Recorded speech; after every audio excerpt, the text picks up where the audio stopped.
गणेश भगवान की जय। प्रिय दर्शकों नमस्कार। आज हम आपके सामने इस चैनल के माध्यम से वस्त्र आभूषण की प्रधानता बताने जा रहे हैं, इसलिए कि सतयुग द्वापर त्रेता में भी अपने भारतीय संस्कृत परिवेश की महानता थी। इस संबंध में किम वाससेयम न विचारणीयम वासः प्रधानम खल योग्यताया पीताम्बरम वीक्ष ददौ तनुजाम दिगंबरम वीक्ष विषम समुद्र। जब देवासुर संग्राम में समुद्र मंथन हुआ था, उस समय पर 14 रत्न निकले थे।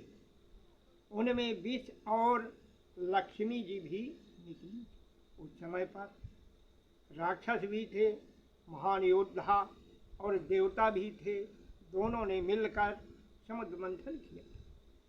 भीड़ की कमी नहीं थी। एक एक से राक्षस अच्छे अच्छे आभूषण और वस्त्र पहने हुए थे, तथा देवता भी अच्छे अच्छे वस्त्र पहन कर आए थे। परंतु उस समय पर देखिए, जब विष किसको दिया जाए, क्षमता भी नहीं थी।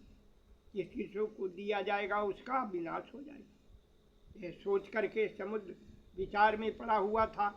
उसी समय भगवान शंकर पहुँचे दिगंबर वेश में। सर्प आदि उनके लपटे हुए थे, दिगंबर भेष में थे।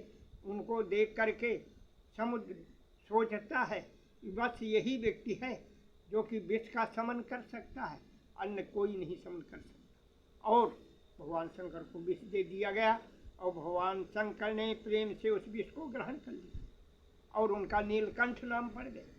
कुछ भी नहीं बिगड़ा, विष का प्रभाव बिल्कुल समाप्त हो। अन्य लोग उस विष को नहीं ग्रहण कर सकते।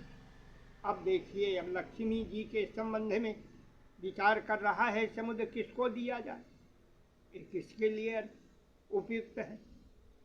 उसी समय पर भगवान विष्णु नारायण परमात्मा विष्णु रूप में प्रकट होते। देख करके सभी लोग वहाँ भीड़ लगा लेते हैं और दर्शन करने लगते हैं। देवता लोग, राक्षस भी आश्चर्यचकित हो करके देखने लगते हैं।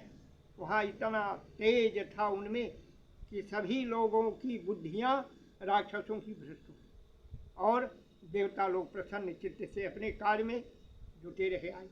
वहाँ लक्ष्मी जी को देने के लिए अब समुद्र सोचता है। सुंदर भारतीय संस्कृत परिवेश में भगवान नारायण पहुँचे हुए थे, पीताम्बर भेष धारण करके, कवच कुंडल से अलंकृत सुशोभित। ऐसे महान शक्तिवान विष्णु भगवान को समुद्र सादर पूर्वक लक्ष्मी जी को ले जाकर अर्पित करता है, क्योंकि लक्ष्मी जी के लिए समुद्र समझा कि यही योग्य वर हैं।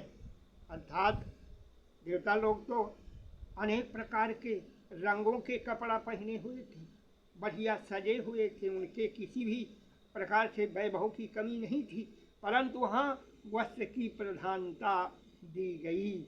इस तरह से आज हमारी समाज में अपनी भारतीय संस्कृत परिवेश को छोड़ करके अन्य परिवेश में जा रहे हैं। महिलाएं भी, माताएं भी, लड़कियों को भी आप अन्य प्रकार की वेशभूषा से सुसज्जित कर रहे हैं। भारतीय संस्कृत परिवेश को बिल्कुल त्याग कर रहे हैं। पुरुष भी अन्य प्रकार के परिवेश में घूम रहे हैं। इस प्रकार से ऐसा नहीं होना चाहिए।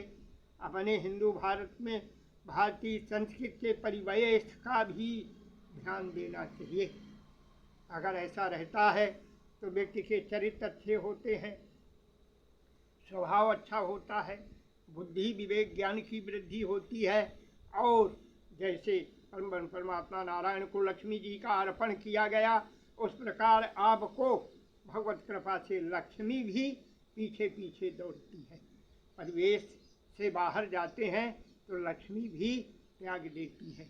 इस प्रकार से हमारा सुझाव यह है कि अपने हिंदू धर्म के अनुसार ही पहनाव ओढ़ाव, चाहे लड़कियां हों, माताएं हों, बहनें हों, सबको ध्यान देना चाहिए। बस आज इतना ही। अगले दिन पुनः मिलेंगे। दर्शकों नमस्कार।